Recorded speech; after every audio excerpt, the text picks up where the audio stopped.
Ya, baik. Jadi yang seperti tadi saya jelaskan, saya akan menjelaskan dalam skema metode penelitian kualitatif ya. Karena nanti untuk metode kuantitatifnya akan dipaparkan yang nanti katanya oleh Bu Fauzia ya. Kita akan berbicara nanti jenis karakteristik, prosedur atau tahapan penelitian, nah saya kira seperti itu ya, dan juga desain dari metode penelitian kualitatif seperti itu ya. Baik, kita akan mulai. Sebentar. Oke.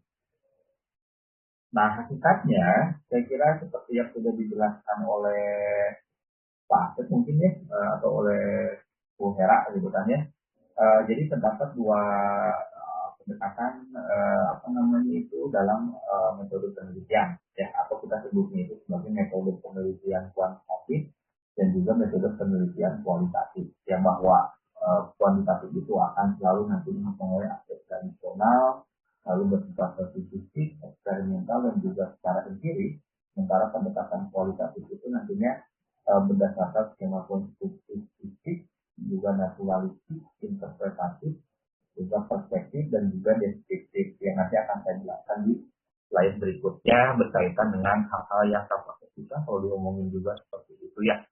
Nah, kualitatif, nah metode penelitian kualitatif itu seperti yang mungkin sudah dijelaskan oleh Pak Asif, ini sebagai bagian dari stimulus aja ya untuk Anda, bahwa pada dasarnya metode penelitian kualitatif itu memahami bagaimana sebuah proses berlangsung dan juga bagaimana perbedaan makna mengapa gitu kan ya secara lebih dalam melalui proses interpretasi, pemahaman dan juga nantinya motivasi. Nah, tiga kata penting ini berkaitan dengan interpretasi, ya tentunya akan berkaitan dengan pemahaman, pemaknaan, dan juga motivasi. Ini menjadi tiga kata kunci ketika Anda nantinya akan menggunakan metode penelitian kualitatif.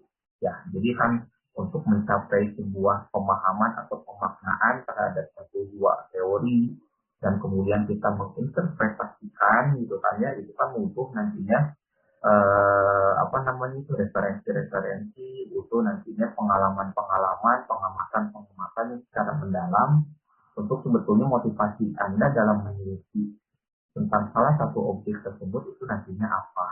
Nah, seperti itu ya, secara sederhananya, nah bahwa riset kualitatif itu ya pada dasarnya merupakan rangkaian teknik interpretasi yang akan menjelaskan, mentransformasikan, menerjemahkan, dan menjelaskan makna. Nah, ujung-ujungnya itu kan kalau kita masuk pada atau kalau kita ingin bisa sampai pada tahapan pemaknaan, ya tentunya kan kita membutuhkan nantinya referensi yang banyak, ya lalu membutuhkan berbagai macam teori, membutuhkan nantinya berbagai macam materi, ya kemudian kita coba menjelaskannya secara deskriptif, lalu kalau memang harus diubah kita mentransformasikannya, nah kalau perlu diterjemahkan lagi kita perlu menerjemahkannya sehingga nantinya makna yang ingin kita capai dalam penelitian itu nantinya tercapai ya sebagai sebuah penelitian.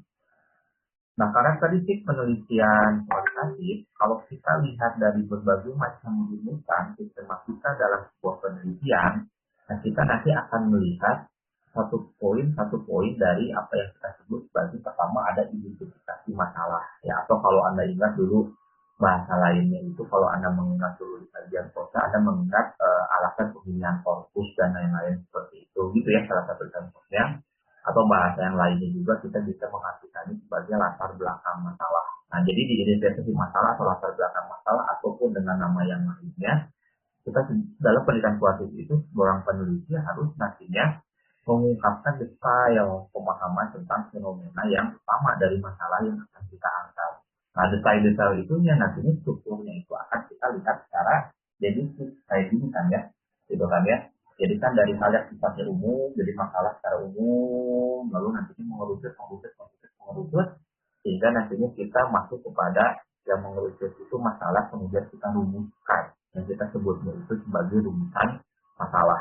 Nah, di rumusan masalah ini nanti peran peneliti itu menggunakan baik itu perannya minor ataupun mayor dalam menyarankan pertanyaan penelitian dan justifikasi pentingnya meneliti objek itu apa. Nah, kayak gitu ya. Misalkan kalau ini secara apa saya misalkan kasih contoh ya, karena beberapa pengalaman kalau penelitian yang pembelajaran itu selalu diarahkannya itu kuantitatif. Tapi kalau yang nantinya penelitian di luar pembelajaran, pendidikan, linguistik, sastra atau bahasa dan sastra terapannya itu selalu nantinya diarahkan metodenya itu adalah metode kualitatif. Nah, misalkan kalau dalam bahasa, kalau dalam ahli sastra kita melihat bahwa kenapa kita memilih objek itu, gitu kan ya, pentingnya apa, gitu kan. Lalu berikutnya, apakah penelitian itu pernah diteliti oleh orang lain, gitu kan ya. Nah, lalu berikutnya penelitian kita kalau begitu kebaruannya apa.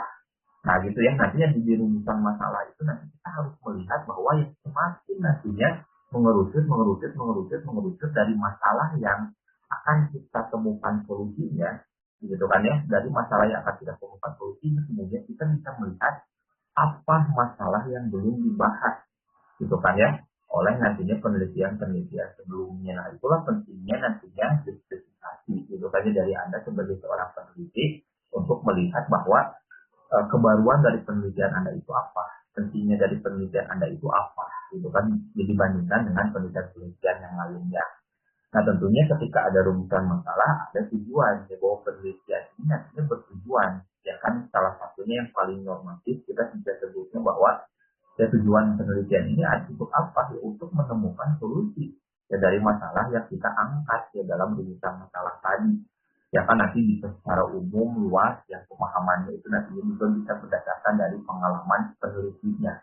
Nah, makanya di penelitian kualitatif itu selain tadi interpretasi ya pemaknaan, yang paling penting itu adalah pengalaman dari peneliti tersebut, itu akan menjadi penting. Nah, makanya permasalahannya, kalau kami jadi pengalaman seperti apa Pak? Kan saya udah bilang nggak ada tulisan yang sekali jadi, gitu kan ya. Kan ada sudah berpeluh-peluh, sudah bercapek-capek, berkeringat-keringat, malahan sampai ada yang tipes, gitu kan ya. Sampai ada yang main thread, sampai ada yang sakit ketika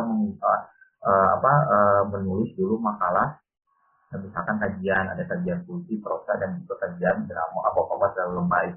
Enggak, kan malahan di dalam sebuah apa namanya teh beberapa catatan misalkan selalu ada yang mengatakan ini makalah yang akan skripsi ya, sedangkan ya kan pada dasarnya di beberapa mata kuliah lain juga kalau tugasnya menulis makalah. Nah, kan tujuannya itu untuk menambah apa namanya jam terbang Anda, gitu kan ya, untuk menambah pengalaman Anda dalam meneliti.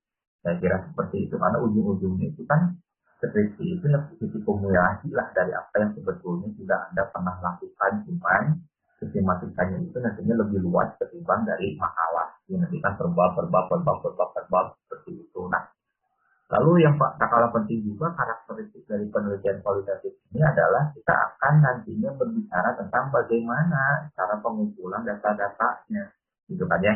Jadi kan kalau nantinya kalau berbicara kualitatif akan nantinya dihadapkan pada angka-angka, gitu kan ya, perhitungan-perhitungan dan lain-lain. Nah, sementara kalau dalam pengumpulan data-data kualitatif itu nantinya kita akan berbicara bagaimana kita akan banyak menggunakan instrumen. Ya, nantinya instrumen itu nantinya akan kita gunakan misalkan dalam konsep wawancara, gitu ya, atau misalkan ya kan ada pertanyaan umum terbuka wawancara dilakukan secara bebas dan seperti itu. Lalu berikutnya data berupa teks. Nah, makanya kan kalau yang kajiannya sastra, tentunya data kita itu adalah teks sastra itu sendiri, ya, atau yang nantinya linguistik yang membahas tentang aspek pragmatik, misalkannya dari wawancara, dari sebuah talkshow, misalkan seperti itu ya, data itu data teks wawancara gitu, baik secara lisan maupun nantinya secara tertulis, atau nantinya bisa berupa gambar dan yang lain-lain yang nantinya akan banyak kita butuhkan dalam upaya pengumpulan data ya dalam penelitian tersebut, seperti itu. Nah, yang tak kalah penting juga, ini berulang kali saya sebutkan ada analisis dan juga ada interpretasi. Nah, karena kan tadi kata kuncinya dalam penelitian kualitatif itu adalah interpretasi, ya. Lalu ada apa teh pemaknaan, gitu kan ya, pengalaman itu akan menjadi penting sebagai nilai plus, gitu kan, bagi Anda yang melakukan penelitian dengan menggunakan metode kualitatif. Nah, bahwa analisis dan interpretasi sebagai karakteristik metode kualitatif itu nanti tentunya kan ada analisis teks. Ya, saya kira saya nggak perlu bawel lagi yang bahwa kan ayeuna bakal akhirnya bakal kepake gitu kan. Makanya saya selalu bawel gitu kan. Analisis alurnya kayak gini ya gitu kan ya. Kalau analisis struktur konten kayak gini ya, Anda berdasarkan basis itu teks gitu kan. Kenapa kalau yang di luar pendekatan struktural harus ada struktural juga? Karena yang akan Anda hadapi itu bukan fenomena langsung, fenomena yang ada di dalam teks. Kalau Anda misalkan bertanya kepada saya, kan sekarang juga nggak semua ke sastra, Pak. Iya, gitu kan. Tapi kan kalau teman-teman nanti yang punya tema topiknya untuk proposal itu nanti berupa analisis linguistik, pasti ujung-ujungnya teks-teks lagi, gitu kan, yang akan Anda analisis. Bisa nantinya teks secara tertulis, bisa nantinya teks secara lisan, misalkan seperti itu gitu ya. Dan juga jangan lupa ini dikembangkan secara deskriptif, gitu kan ya, karena nanti dalam karya ilmiah itu Anda harus menulisnya itu secara deskriptif ya. Anda menuliskan deskripsi, bukan narasi. Jadi Anda bukan bercerita, Anda menggambarkan. Walaupun objek yang Anda kaji itu adalah berbentuk teks naratif, berbentuk prosa misalkan, tetap aja gitu kan ya, Anda tidak bercerita, Anda itu harus mendeskripsikan berdasarkan kutipan di atas gitu kan ya, atau kalau yang linguistik yang berdasarkan percakapan di atas misalkan ya, dan lain-lain seperti itu. Nah, itu nanti kan Anda deskripsikan. Nah, lalu berikutnya sebagai sebuah laporan bentuk evaluasi, nah itu strukturnya itu harus fleksibel. Fleksibel itu dalam artian nantinya membuka ruang gitu kan ya, untuk nantinya bahwa Anda kan masih ingat saya selalu bawel misalkan beda saran, beda manfaat. Ya saran itu kan nanti ada di kesimpulan. Kalau manfaat itu ada di bab 1. Nah, kalau saran itu, nah itulah yang nanti kita jujur bahwa penelitian kita itu nantinya terbatas atau dibatasi atau berfokus ya pada satu segi atau satu bidang. Nah, sementara kenapa kita katakan harus fleksibel itu? Nah, sementara nantinya kalau ada penelitian-penelitian lainnya, penelitian kita itu nantinya bisa menjadi role model. Penelitian kita itu nantinya bisa dikembangkan. Penelitian kita itu nanti bisa diperluaskan ya dengan mengangkat sumber acuan pada penelitian yang sudah kita lakukan. Nah, kalau untuk evaluasi, saya kira nggak ada penelitian yang sempurna ya.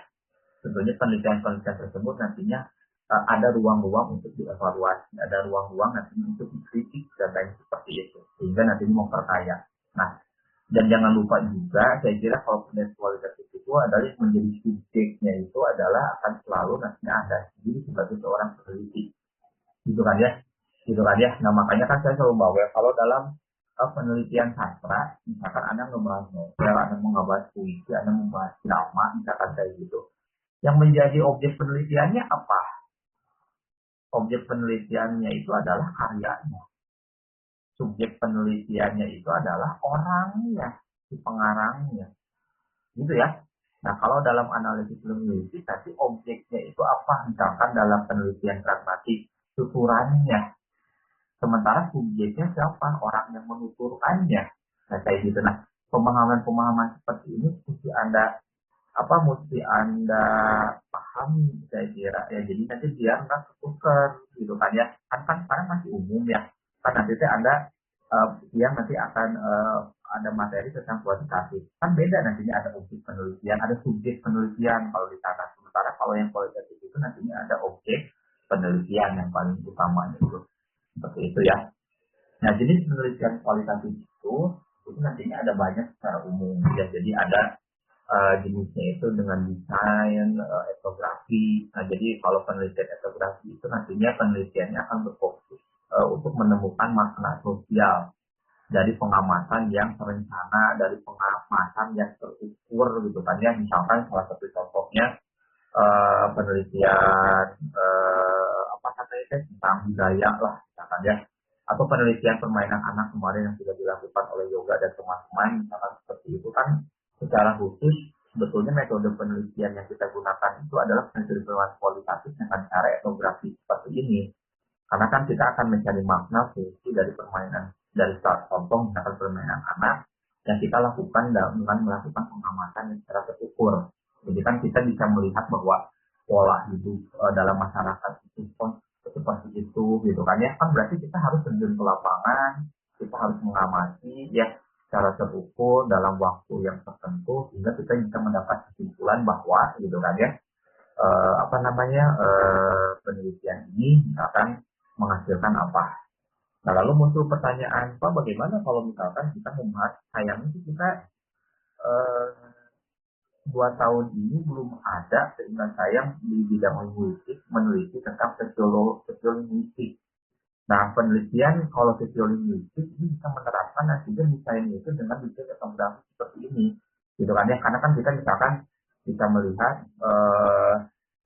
itu sebagai sebuah bentuk dialek, gitu kan, itu sebagai sebuah bentuk dialek, itu sebagai sebuah bentuk nantinya campur kode ada kalau nggak salah tahun lalu itu RIFA, kalau Siti RIFA kalau saya tidak salah mengangkat tentang tema musik. Nah itu kan nantinya bisa menggunakan jenisnya itu dengan jenis etnografi. Dia kan mengamati kayak gitu ya. Apakah kenapa itu dijadikan sebagai misalkan bahasa ini, istilah ini bisa menggunakan sebagai buat dialek karena dilakukan berulang-ulang. Nah, berarti kan peneliti harus mengamati gitu kan ya. Nah, seingat saya itu kemarin Rifa itu membahas campur kode atau alih kode gitu ya di pasar gitu kan ya. Bagaimana komunikasi di pasar itu berlangsung dan lain-lain seperti itu. Muncul pertanyaan, apakah peneliti itu perlu terjun ke lapangan langsung?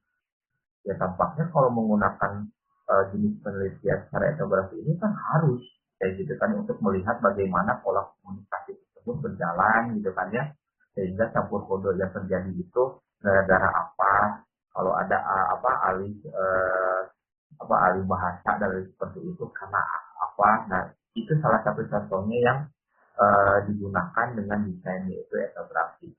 Nah, sementara kalau studi kasus, nah itu nantinya walaupun sama-sama melakukan pengamatan, tapi beda dengan etnografi. Nah, kalau dengan desain berupa studi kasus ini, pengamatannya itu dilakukan secara mendalam.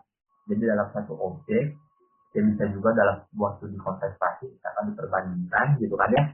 Tapi itu nantinya dilakukan secara mendalam gitu kan ya. Mendalam dalam artian nantinya ya terperinci sampai kita menemukan kira-kira sampai hal yang terkecilnya itu yang nantinya bisa kita perbandingkan.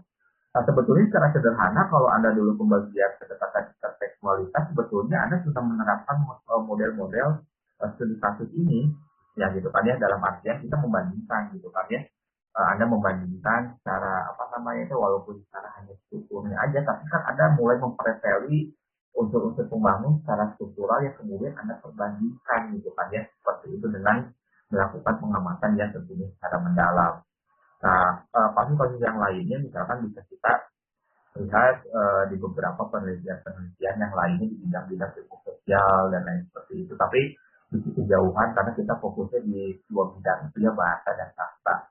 Nah, kalau berdasarkan desain fenomenologi, kita akan melihat bahwa struktur pengalaman itu nantinya akan menjadi penting. Kenapa? Karena pengalaman-pengalaman yang dibangun dari baca, misalkan ya, dari apa Anda yang pernah lihat, dari fenomena yang sebetulnya dekat dengan Anda, misalkan seperti itu akan, kalau menggunakan desain dengan fenomenologi itu, kita akan bisa melihat memetakan tanpa ataupun bantuan teori yang sejauh ini sudah kita dapatkan, Anda sudah bisa mulai menganalisis bahwa oh ini bagian-bagian yang tampaknya menjadi inti dari penelitian yang Anda lakukan seperti itu, gitu kan ya. Nah contohnya kayak gini, lagi-lagi nggak apa-apa ya saya berikan contohnya misalkan penelitian yang teman-teman PKN ini Amos Yoga rada bangga gitu kan ya, bangga juga sebetulnya kayak gitu ya. Jadi penelitian itu kan dekat dengan keseharian kita. Siapa sih yang nggak pernah main insidious gitu, walaupun faktanya gitu kan jarang dimainkan, tapi siapa sih yang nggak tahu gitu kan permainan insidious kayak gitu kan ya, atau misalkan pasilit-pasilit lutung gitu kan ya, dan lain-lain seperti itu, atau misalkan permainan-permainan yang lainnya lah sebagai permainan anak tradisional gitu kan.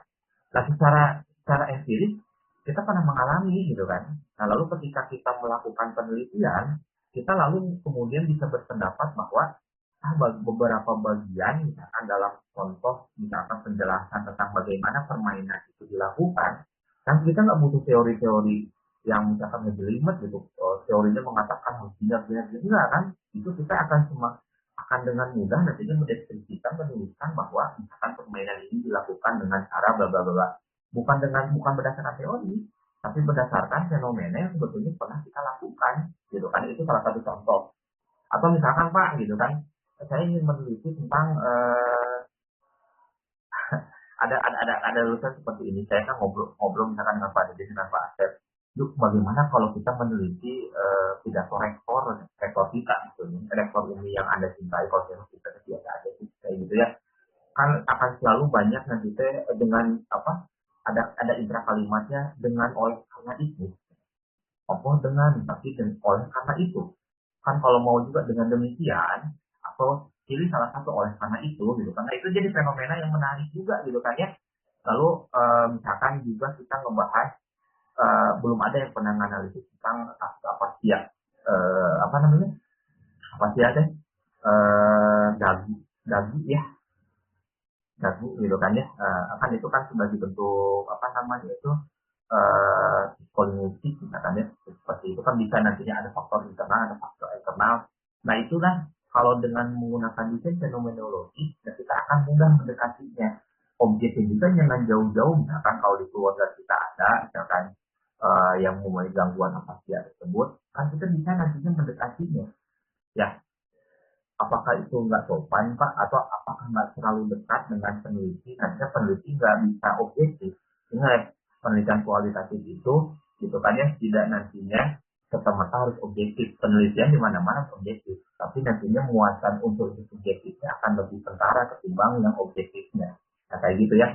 Nah makanya dalam beberapa penelitian, misalkan saya menggunakan apa desain fenomenologi ini secara sadar maupun tidak sadar, dengan salah satunya itu mengambil objek itu yang dekat-dekat dengan apa namanya, dekat-dekat dengan kehidupan saya atau dekat dengan saya sebagai peneliti, dia nantinya pengalaman-pengalaman yang sudah dibangun itu nantinya tidak sulit kita untuk mendeskripsikannya seperti itu. Misalkan kalau kita mengkaji orang yang apa dia tapi objeknya itu jauh dengan kita, satu hal yang perlu kita ketahui adalah apa, kita kan mesti wawancara salah satunya dengan orang tuanya.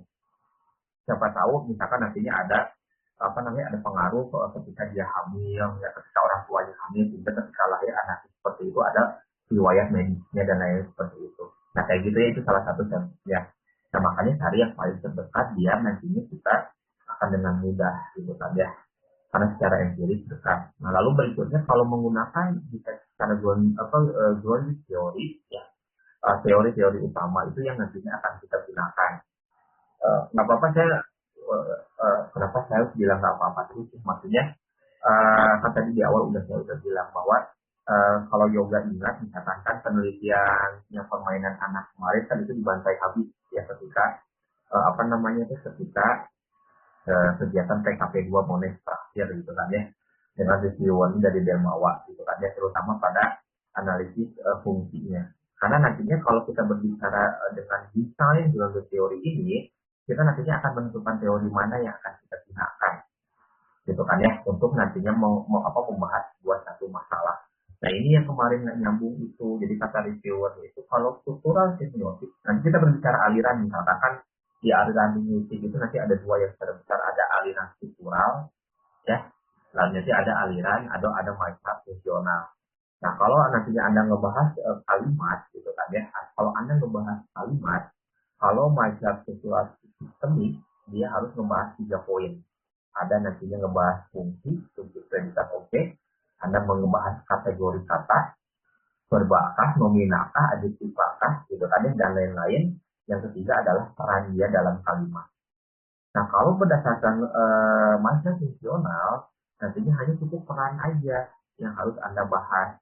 Nah, ini salah satu contoh untuk membahas bagaimana kalau Anda menggunakan desain itu berupa tadi penggunaan teori-teori utama yang Anda gunakan, walaupun kalau untuk skema penelitian skripsi ya di S1 itu Anda itu nantinya tidak menghasilkan teori tentunya kan ya, itu nantinya di S3 disertasi. Nah kalau di S2 itu nantinya membandingkan berbagai macam teori ya, apa namanya, mengelaborasi. Nah sementara kalau di tingkat S1 ya itu nantinya Anda hanya memilih gitu kan ya, menggunakan teori yang mana. Nah ini strategi juga karena nanti di bagian tentang landasan teori itu saya juga katanya yang akan mengisinya kayak gitu kan ya. Nah nanti Anda mesti paham bahwa di bab 2 itu kan namanya aja tujuan sepakat atau landasan teori itu gitu kan ya. Karena berarti nantinya setidak-tidaknya Anda harus mengumpulkan berbagai macam teori dari berbagai macam orang, dari berbagai macam pendapat ya, pakar atau ahli dan seperti itu. Kemudian nantinya Anda elaborasi, lalu ujung-ujungnya di kalimat-kalimat terakhir itu yang harus Anda katakan adalah posisi teoretik Anda. Ya, jadi misalkan kayak gini, Anda akan membahas tentang analisis sastra misalkan ya, menggunakan pendekatan sosiologi. Nanti kan di bab 2 itu sosiologi, pendekatan sosiologi sastra. Kan itu banyak teori-teorinya. Bisa dari Nathaniel Janwas, bisa dari Sapadi Djoko Damono, Anda masukin kayak gitu kan. Lalu di ujungnya penelitian ini gitu kan ya, dikerangkai atau penelitian ini akan banyak menggunakan pendekatan sosiologi sastra sebagaimana dikemukakan oleh Damono. Nah, kalimatnya sederhana, tapi itu menentukan nantinya posisi teoretik Anda. Atau kalau misalkan analisis linguistik, misalkan membahas tentang proses pembentukan kata, misalkan kayak gitu ya, morfologi ya.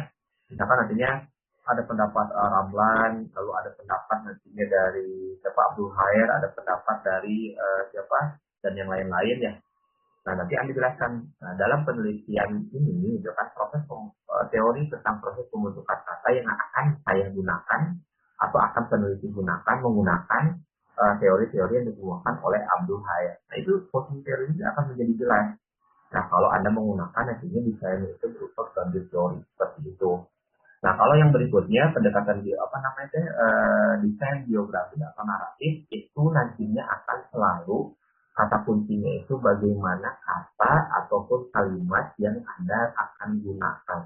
Nah, jadi asumsi-asumsi Anda itu kan ya, pemahaman-pemahaman Anda terhadap berbagai macam teori-teori atau permasalahan yang ingin Anda cari solusinya dalam penelitian dengan menggunakan metode kualitatif tersebut, itu nantinya harus Anda argumentasikan, harus Anda nanti sampaikan asumsi-asumsinya dengan kata atau kalimat-kalimat yang nantinya yang jelas, jernih, kira-kira seperti itu ya. Walaupun kalau saya menggunakan singkat padat itu selalu bermasalah, karena justru nggak boleh singkat dan padat, justru nantinya harus deskriptif. Deskriptif itu bukan dalam arti bertele-tele ya, karena kalau bertele-tele itu nanti jatuhnya bisa jadi repetisi, banyak pengulangan yang itu di dalam konteks penelitian ini nggak boleh repetisi pengulangan itu ada seperti itu. Nah, kalau yang nantinya membahas analisis sastra, desain naratif ini akan nantinya banyak kita gunakan sadar maupun tidak sadar, saya kira seperti itu. Yang terakhir adalah secara historis sejarah. Nah, jadi aspek-aspek sejarah itu nantinya akan berpengaruh dan terutama nanti akan banyak digunakan oleh teman-teman kita yang dari ilmu sejarah. Ya, berkaitan dengan bagaimana metode kualitatif ini ditempatkan dalam penelitian sejarah. Ya, jadi dalam arti ini membutuhkan referensi secara tekstual, gitu ya, ataupun nantinya terjun ke lapangan untuk membuktikan bahwa apakah peristiwa itu pernah terjadi dan seperti itu. Tapi kalau kita mah kayaknya nggak butuh ya penelitian ke lapangan, karena yang akan kita hadapi adalah teks, gitu kan ya, gitu ya. Nah, di sini Anda perlu paham. Tadi saya sudah mengklasifikasikan akhirnya metode kualitatif ini kalau di produk kita itu akan lebih diarahkan pada penelitian yang pendidikan. Nah, kalau Anda nantinya akan melakukan pendidikan pembelajaran, tentunya kan secara empirik Anda harus turun ke lapangan, bukan ke lapangan ke lapang, maksudnya ke sekolah, gitu kan, tentunya kayak gitu kan ya. Karena kan ada kemungkinan juga, karena kalau kan proyeksi Anda lulus itu tahun depan ya, 2002 ya. Karena kan kalau 2002 itu mungkin udah masa endemi, bukan pandemi lagi, dan pembelajaran tatap muka udah berlangsung secara masif. Mungkin kan sekarang juga udah pembelajaran tatap muka terbatas, dalam artian kalau tuh Anda melakukan penelitian pembelajaran atau pendidikan bisa juga terjun ke sekolah, gitu kan ya, seperti itu ya, akan sangat memungkinkan seperti itu. Nah, kalau dilihat dari desainnya juga, jadi kan kalau tadi kita berbicara konstruktif kualitatif itu nantinya seperti apa sih? Nah, jangan sampai nantinya terbatas hanya kalau Anda nantinya lihat sisi yang sudah jadi, kan akan selalu bilang kayak gini, metodenya apa? Kualitatif gitu kan. Dengan desainnya seperti apa? Deskriptif, analisis. Udah aja, selesai sampai dengan di situ. Padahal yang dilakukan itu banyak, bisa konstruktif kualitatif, nantinya hipotesis gitu kan ya, atau nantinya eksplorasi, itu kan banyak desainnya seperti itu ya. Jadi nggak terbatas nantinya deskriptif, analisis aja. Nah, kalau yang konstruktif kualitatif ini nantinya peneliti menggunakan metode interpretatif yang memandang bahwa fenomena dengan mencari makna sebagai bagian yang dipahami. Nah gitu ya, jadi kan ujung-ujungnya kita berbicara bahwa pada tataran pemaknaan ya dari hasil interpretasi ya terhadap fenomena tersebut. Nah kalau fenomenanya itu terlalu luas, berarti kan kalau Anda yang sastra terhadap fenomena yang diceritakan dalam sebuah teks sastra, baik itu puisi, prosa, atau drama. Kalau analisis linguistik, fenomena kebahasaan yang terjadi, Anda bisa nantinya mendekatinya dengan cara morfologi, bisa tahapannya dalam tahapan kalimat secara substantif, atau dari wacana secara keseluruhan, bisa nantinya secara pragmatik gitu kan ya, dan lain-lain. Ya bisa juga psikolinguistik, bisa juga nantinya sosiolinguistik seperti itu. Nah yang kedua adalah penekanan pada bahasa narasi. Nah ini perlu penting, perlu Anda pahami bahwa ujung-ujungnya gitu kan ya, kalau kualitatif itu nantinya aspek bahasa itu atau narasi atau argumentasi yang Anda munculkan itu akan menjadi penting sebagai temuan-temuan penelitiannya. Ya, jadi kan apa namanya itu ya, kalau di bab 2-nya landasan teoritis itu selalu kita mengutip pendapat kata orang lain gitu kan ya, pendapat kata ahli itu kayak gini. Tapi di bab 4-nya jangan lupa Anda itu ada punya ruang Anda untuk berargumentasi gitu ya. Nah, jadi kan sayangnya kalau di kita itu di UMI itu Anda itu nggak boleh bersayah-sayah ya.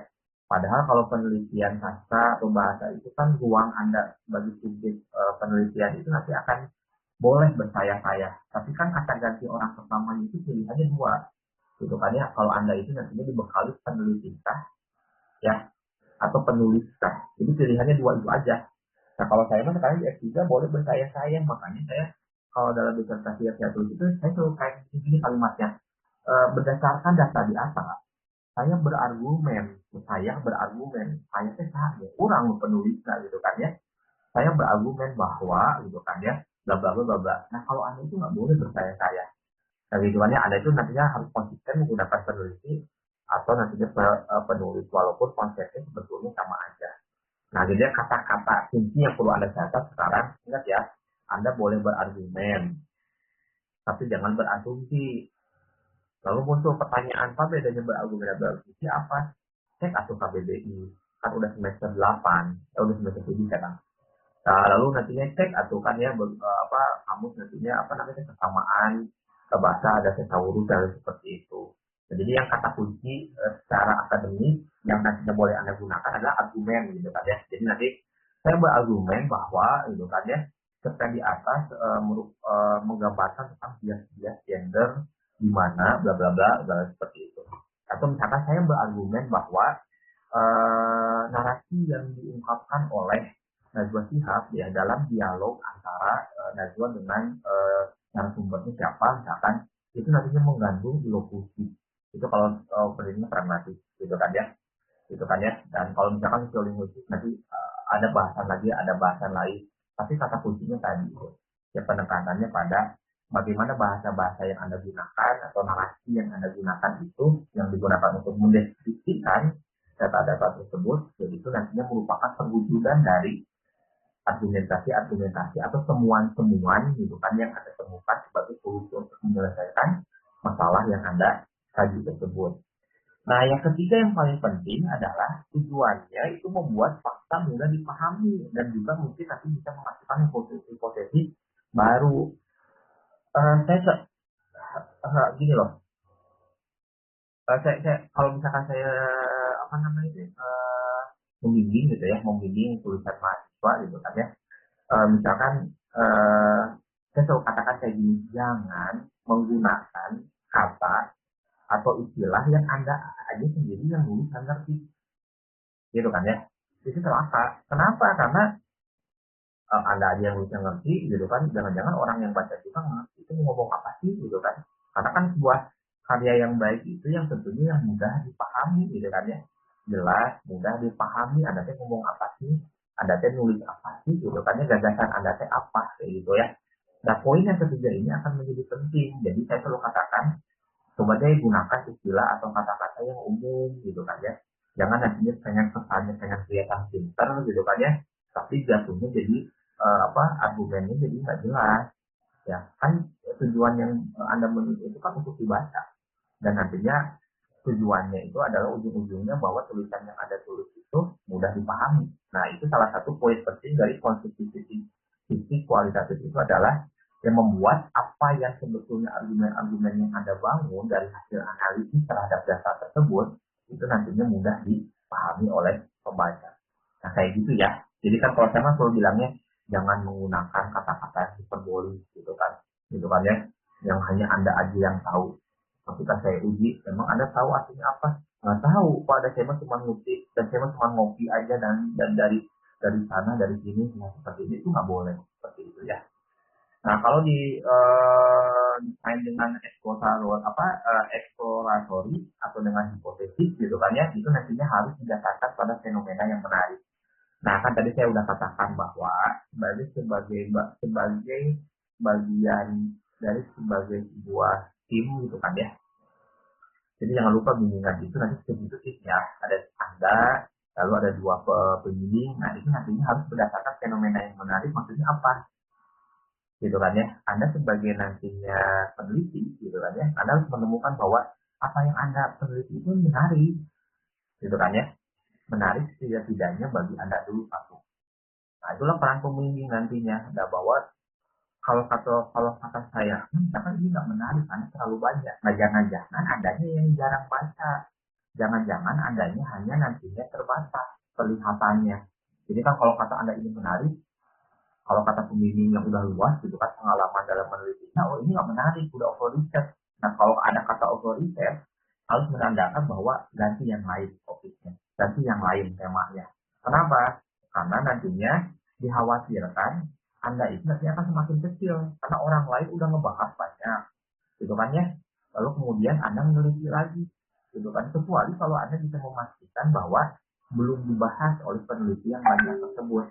Nah, kalau misalkan Anda ragu bahwa apa namanya itu juga banyak dibahas belum ya, kayak gitu ya, seperti itu, tampaknya perlu nantinya selain plan A ada plan B juga. Nah, jadi kan nanti Anda ditentukan harus buat judul kan, gitu kan ya, mulai dari judul gitu ya. Nah, judul itu saran saya nantinya harus beragam, jangan satu, gitu kan ya, ada judul satu, judul dua, misalkan coba judul satu kualitatif, judul dua nantinya kuantitatif. Atau kalau masih pusing ngomongin metode, gimana kalau kayak gini, judul yang satu misalkan tentang topik penelitiannya tentang pembelajaran atau pendidikan. Judul yang kedua topiknya tentang linguistik. Topik yang ketiga tentang sastra. Gitu kan ya. Walaupun nantinya di ketiga judul itu misalkan nanti ada yang dikedepankan sebagai unggulan Anda. Saya punya pengalaman kayak gini. Anda tahu ada Rizman Wildan ya. Nah, Rizman Wildan, tahu kan ada alumni namanya Rizman Wildan gitu kan ya. Nah, Rizman itu sebenarnya passionnya itu di sastra, gitu kan ya. Tapi celakanya ketika zaman Rizman itu dulu belum dibuka keran penelitian untuk menganalisis sastra, ya linguistik belum, jadi masih harus diarahkan ke pendidikan. Nah, makanya matinya itu dia di mana ketika penelitiannya, ya saya tahu karena saya kan ngajar di semester 1 sampai dengan semester 7, tahu pinternya itu di mana orang itu Rizman gitu ya. Tapi saya ini pinternya itu nggak kelihatan ketika dalam penelitian. Kenapa? Karena ya bukan di section dia yang lebih ke sastra, nantinya sedangkan penelitiannya itu nggak ngebahas tentang sastra secara murni penelitian sastra, harus nanti diarahkan ke pendidikan dan lain seperti itu gitu kan ya. Walaupun itu bukan alasan sebetulnya. Tapi kan kalau sekarang mah karena kerannya udah dibuka, namanya dengan enak ya. Kalau misalkan saya mau saya ingin ingatkan idealis itu perlu gitu kan ya. Tapi Anda harus berpikir karena kan Anda terbatas kalau misalkan Anda pasang target saya harus lulus September 2022 gitu kan ya. Gitu kan, saya harus lulus September, maksudnya September itu ditudangnya 2002, tapi lulusnya bulan Agustus kayak gitu kan. Berarti kan ada waktu itu.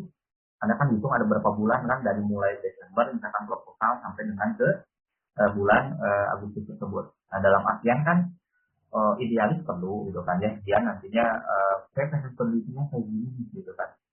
Karena saya feelnya itu di situ gitu kan ya. Tapi lihat tahapan waktunya kira-kira kekejar nggak dengan waktu seperti itu gitu kan ya. Nah, lalu berikutnya, oh berarti saya nggak boleh idealis Pak, bukan kayak gitu. Maksudnya harus nantinya ditimbang-timbang. Ya, ada kalanya kita harus idealis, mempertahankan idealisme, ada kalanya juga nanti kita berpikir pragmatis gitu kan ya, tanpa harus melacurkan idealisme kita. Misalkan saya dari dulu sastra ngebahas Pram gitu kan, dan seperti itu, tapi ketika jatuh ke S3 saya harus berpikir eh, karya Pram yang mana yang perlu saya bahas lagi, sementara orang lain banyak yang bahas gitu kan.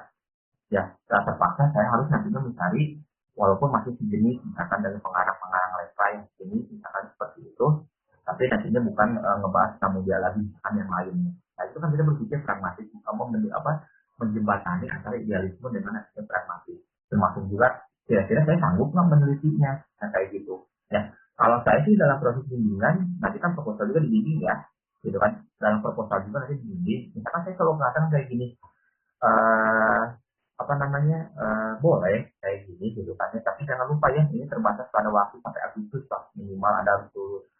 Pak kalau misalkan nggak bisa lulus sampai dengan Agustus gimana dong? Ya nggak apa-apa, ada nggak penting gitu kan.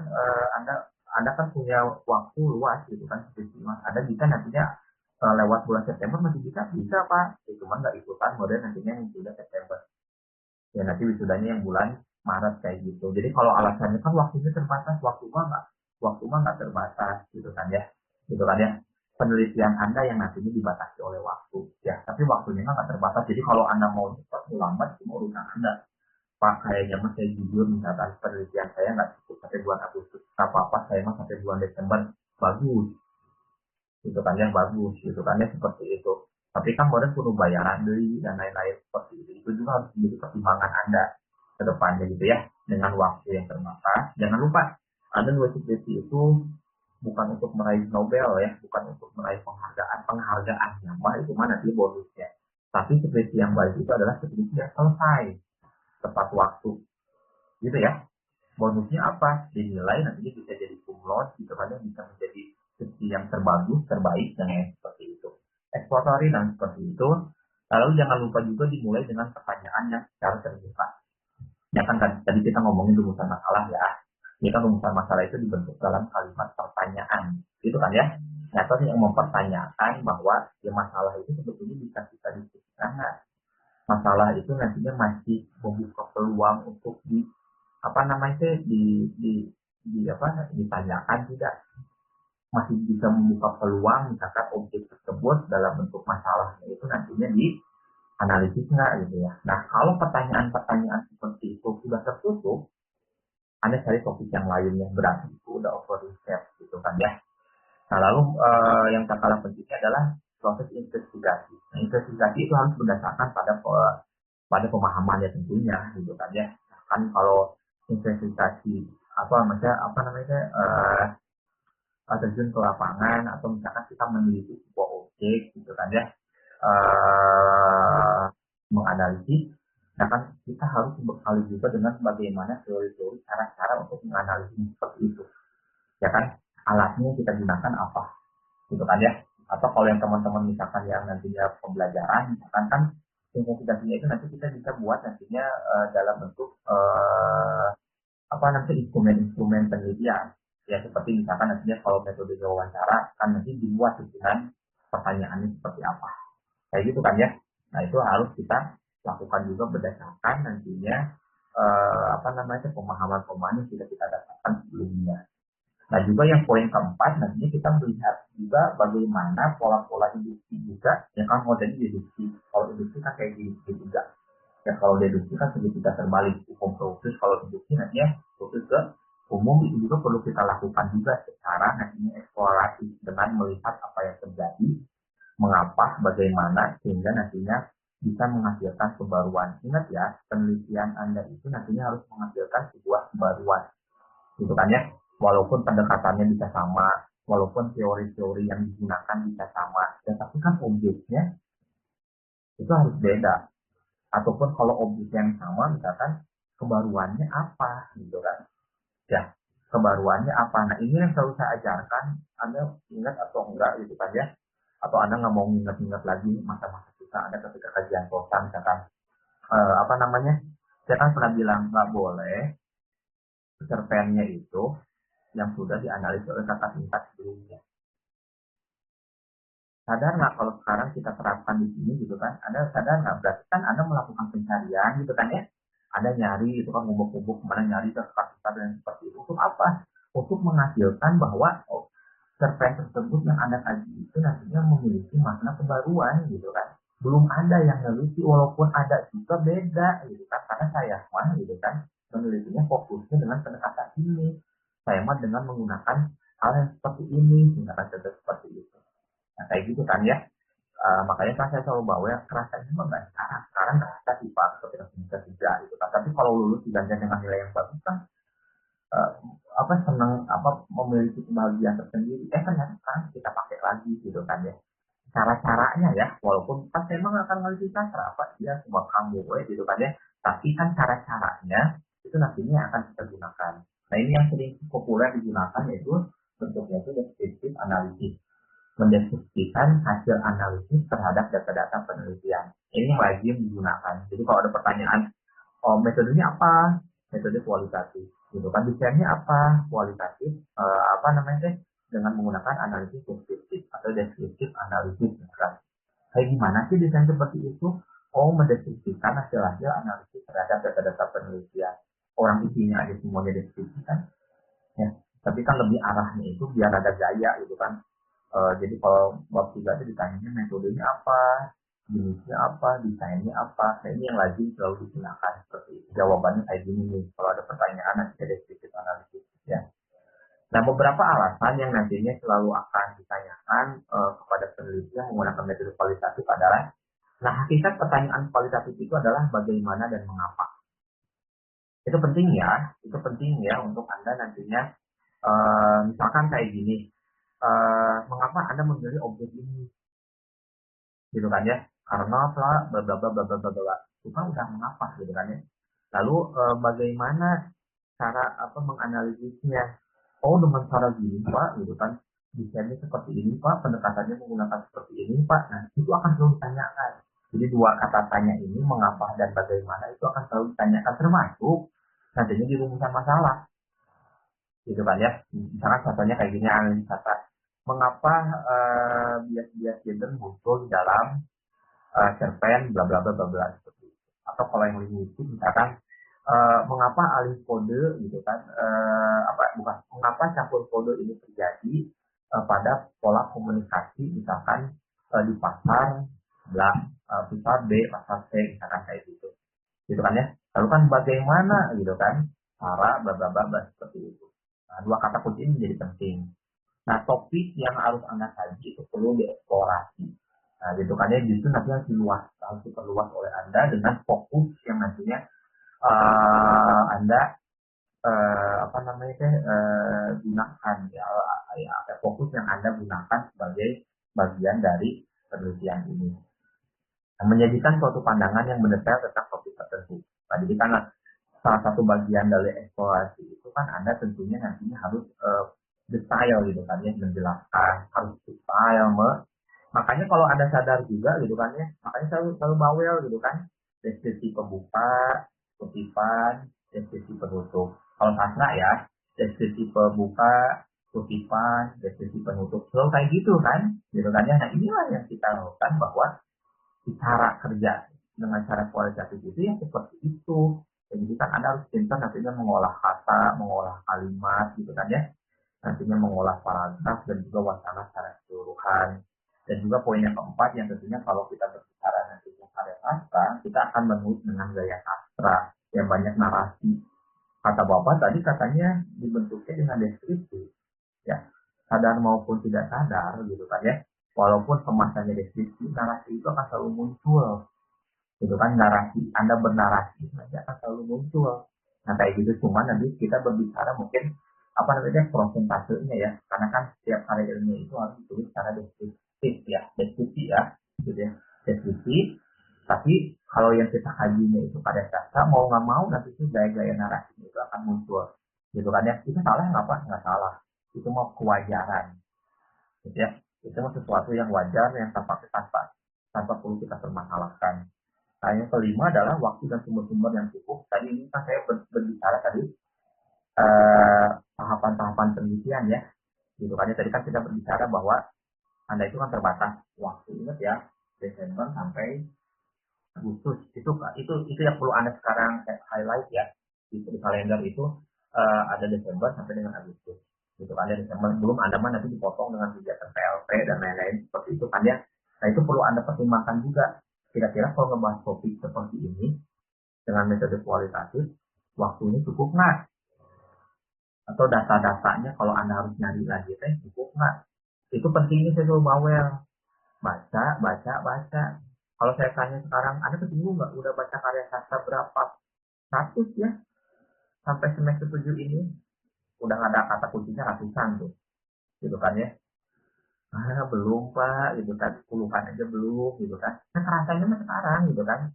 Di poin yang kelima ini kan, saya kira kalau Anda yang nanti akan menganalisis sastra, gitu kan ya, penelitiannya, tugas akhirnya, skripsinya, jangan capek-capek baca yang baru, baca yang udah Anda baca aja sebelumnya. Nah ini pun jadi pertanyaan, Pak boleh nggak kalau saya ngangkat misalkan cerpen yang sudah saya bahas di kajian prosa? Tentunya boleh, tapi kan nggak boleh satu cerpennya, harus nantinya minimal 3. Kalau gitu mas saya nyari aja cerpen, misalkan saya ngebahas dengan Mesa Ayu satu cerpen karena pendekatannya feminisme ketika kajian prosa. Boleh nggak Pak saya ngangkat itu lagi? Kan satu bagian udah Anda bahas. Tinggal Anda cari 2 cerpen karya jenar yang lain dalam satu antologi, misalkan kayak gitu, untuk nantinya Anda kembangkan. Jadi tugas akhir kayak gitu. Gitu kan nggak ada yang sia-sia, saya kira seperti itu ya, bisa nantinya Anda angkat. Lalu yang keenam, untuk menekankan peran peneliti. Nah, saya kira ini berulang kali saya sudah dikatakan bahwa penelitian kualitatif itu, yang dengan metode kualitatif itu, ya subjeknya itu adalah Anda sendiri sebagai peneliti. Ya kayak gitu ya. Nah, jadi peran Anda sebagai peneliti itu yang akan nantinya akan berpengaruh besar terhadap penelitian yang Anda lakukan. Nah, makanya tambahin dong gitu kan ya, baca ada di sini. Tambah lagi dong teorinya, tambah lagi pengetahuan terhadap materi-materi seperti itu. Yang terakhir adalah tahapan atau prosedur penelitian. Nah, jadi di tahapan prosedur penelitian ini yang harus dilakukan oleh peneliti dengan menggunakan metode kualitatif dengan desain apapun. Saya kira yang pertama mengidentifikasi topik atau fokus penelitian. Tadi berulang kali sudah saya katakan. Ada topiknya, lalu Anda fokusnya di mana. Kata kuncinya ingat, berfokus. Ya bukan terfokus ya, tapi berfokus. Kalau ada yang nanya bedanya ser dan ber, balik dari kontrak mata kuliah morfologi, diajar deh, kayak gitu ya. Lalu berikutnya tentunya melakukan tinjauan pustaka. Saya kira penelitian mau kualitatif mau kuantitatif tentunya harus ada referensi-referensi yang Anda acu. Ya, nanti itulah pentingnya tinjauan pustaka. Nah, nanti kan belajar juga di landasan teoritis, nanti belajar juga dengan saya ngebahas tentang bagaimana aktivasi gitu kan ya, bagaimana data pustaka, nantinya bagaimana menggunakan reference manager, mungkin nanti akan kita bahas di pertemuan selanjutnya. Lalu berikutnya mendefinisikan peran peneliti. Nah, itu yang kita sebut sebagai mapping penelitian. Tadi yang saya katakan, penelitian ini sudah dibahas belum oleh orang lain, gitu kan ya. Misalkan ada 2 penelitian yang dibahas oleh orang lain. Lalu kata kuncinya apa coba? Yang harus ada tulisan. Berdasarkan 2 penelitian sebelumnya, penelitian kali ini itu penelitian yang Anda lakukan ya, akan membahas tentang dan berfokus pada, nah itu kata kunci itu yang nanti akan banyak Anda mainkan, gitu kan ya. Penelitian lainnya itu nantinya apa yang sudah dilakukan oleh orang lain, nah nanti kata kunci Anda itu apa, penelitian kali ini, dan fokusnya apa, berfokus pada apa yang membedakan dengan penelitian yang sebelumnya. Yang keempat nantinya tentunya sampling ya, jadinya kita melihat bahwa apa namanya itu jadi antara sekian banyak objek penelitian yang kita bahas itu, kenapa Anda memilih itu? Contohnya kalau sastra, di antara sekian banyak novel misalkan yang bertemakan perempuan, kenapa misalkan Anda memilih misalkan antologi yang tulis oleh Jenar Mesa Ayu? Oh karena gitu kan bla bla bla bla bla. Nah itu yang kita sebut sebagai nantinya sampling. Kalau di analisis linguistik misalkan di antara proses pembentukan kata itu kan ada 5 ya. Nantinya ada aplikasi, ada reduplikasi sampai dengan apresiasi. Misalkan Anda cuma ngambil 2, proses apresiasi misalkan dengan aplikasi. Kan ini 2 pertanyaan. Kenapa Anda di antara 5, kenapa Anda cuma menganalisis 2? Anda perlu jelaskan di sampling itu gitu kan ya. Contohnya seperti itu. Nah, lalu berikutnya perancang penelitian tentunya gitu kan ya. Nanti kan ada apa namanya itu ada tahapan-tahapan penelitian, nantinya ada kerangka penelitian yang harus Anda lakukan gitu kan ya. Lalu tentunya pengumpulan data minimal normatif ya. Lalu datanya sudah terkumpul, nantinya ada analisis. Yang ke-8 adalah interpretasi dan diseminasi. Nah, intinya di bab 4 itu adalah interpretasi dan diseminasi itu. Ya, maksudnya apa sih Pak yang bahasa sederhananya interpretasi dan diseminasi itu?